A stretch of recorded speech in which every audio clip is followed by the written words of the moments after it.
The entry level in sim racing has the most important job. It needs to provide a competent equipment set at a decent entry price. Decent, all things considered, because the chip shortage has been making everything very expensive.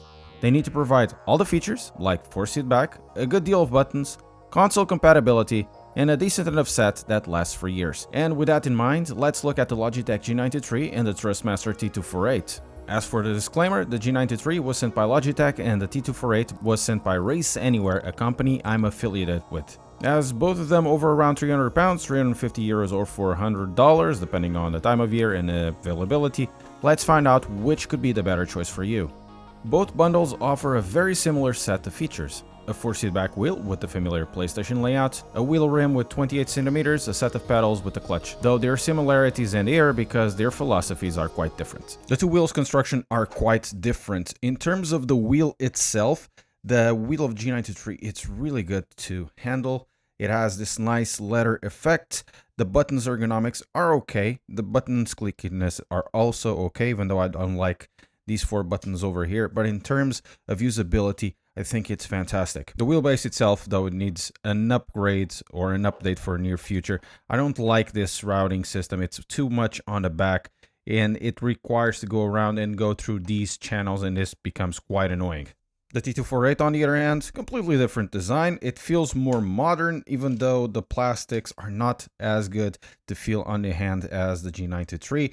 It has this type of foam. The inside is hard plastic. If you use with your hands, not with gloves, it can become quite a little bit strange. And also in terms of clickiness, I really like the clickiness of the shifters, even though they are tremendously loud. It comes with this new LED system. The other one only has like rev limiter lights. Ergonomics wise, I love this wheel. It's very comfortable in the hands, and you can reach your buttons with your thumbs very, very easily, even with smaller hands. Wheelbase is quite more refrained than the G923, and I think they had done a kick-ass job by doing the routing this way. Everything is correctly routed.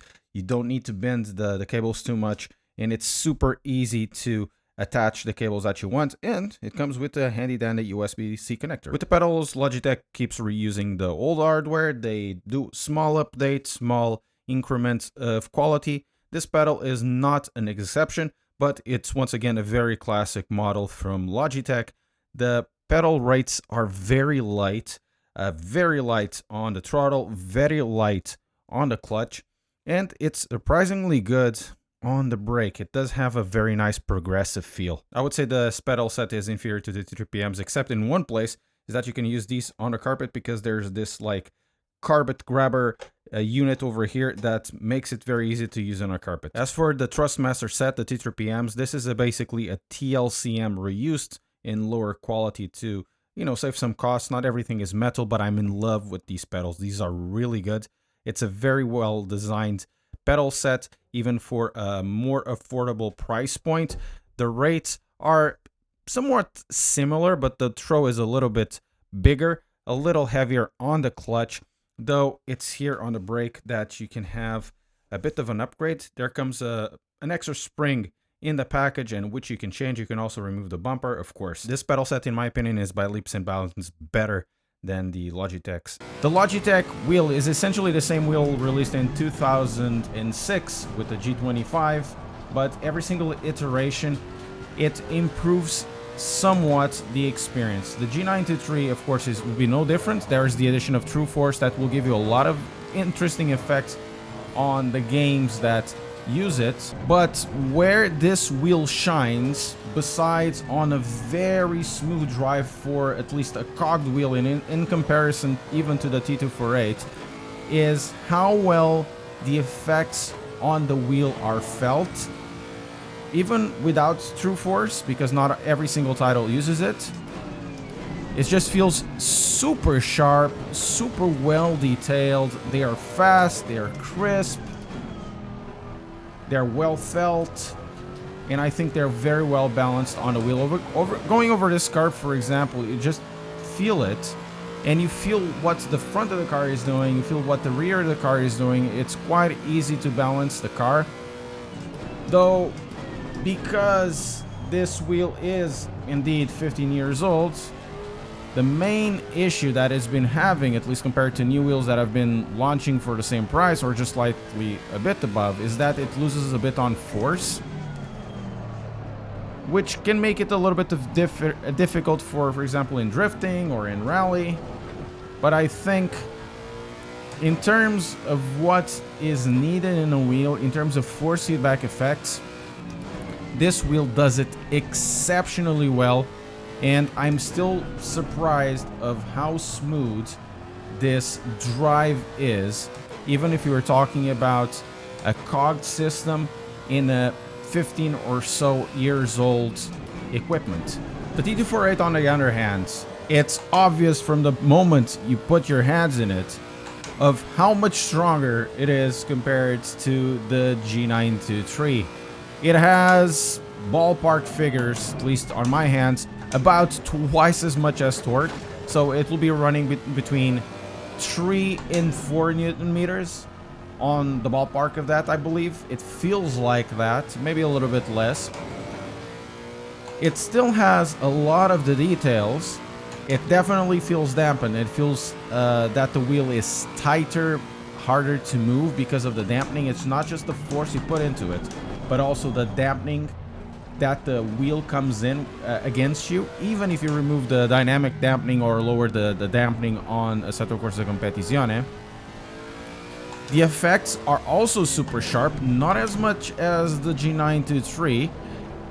However, the biggest issue for me in this wheel in terms of feel is that since it has so much dampening, no matter the game you're playing, GT7, Assetto Corsa, or even this one, or Competizione, for me, that I'm very used to control the rear end of a car by understanding that some counter steering is coming to place from the steering wheel. It's a good indicator if you're losing the rear of the car. On this car, on the other hand, even though I missed this, nothing because of what I'm mentioning next, is that I don't have any sensibility of the rear of the car. And it's quite easy to have the car start sliding and you only have the information either visually or extremely delayed from the wheel. So it is something to be careful about. Maybe there is something there for other games that it's not quite so, but in all the games that I've tried, Competizione, regular Assetto Corsa, and GT7 and Sports, this wheel very much worked like that. It doesn't give me the absolute confidence that I need to understand what the hell the car is doing. The talk for pedals in this case would be that the pedals of the T248 are extremely better. They're better balanced. They're easier to make your braking points and to give you that feel. They're more progressive and they give you a little more options from the box. The Logitech G923 pedals, they need an update, like a proper one, not just an update of spring rates. They need a completely new set. Though I think the G923, because it's an older platform, does have options in regarding of modifications that can be quite a game changer if you are in that platform. If reviewing the T150 told me something, it was that Thrustmaster did a very good pedal set that was carrying the wheel, while Logitech had a better wheel than Thrustmaster. This time though, Thrustmaster was able to dramatically improve the quality of the bundle in both pieces in terms of hardware. Though there are still a few things that can skew the choices one way or the other. Quite honestly, I still think driving the G923 is slightly better, even though it's not as powerful as the T248. It's more pleasant than the Thrustmaster. The way the effects feel are in my hands better in it. The T248 still feels too dampened for my particular taste. Some of course will prefer the strength and the dampened feel of the T248 over the G923. Though the story at the entry-level points in sim racing never really ends. There are so many companies out there that provide amazing mods for these wheels.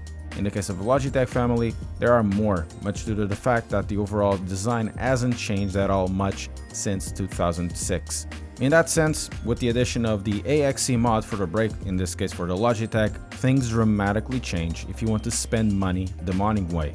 And not that I'm saying that you should, but rather I'm talking about options for both sets. In my opinion, as a bundle, the T248 is a better choice. Those pedals rock. The addition of the extra spring will be a godsend to a lot of drivers. It's a very difficult decision unless you spend a little more and go directly to the T300 RS GT. But let me know in the comments which one of these you would pick up for yourself.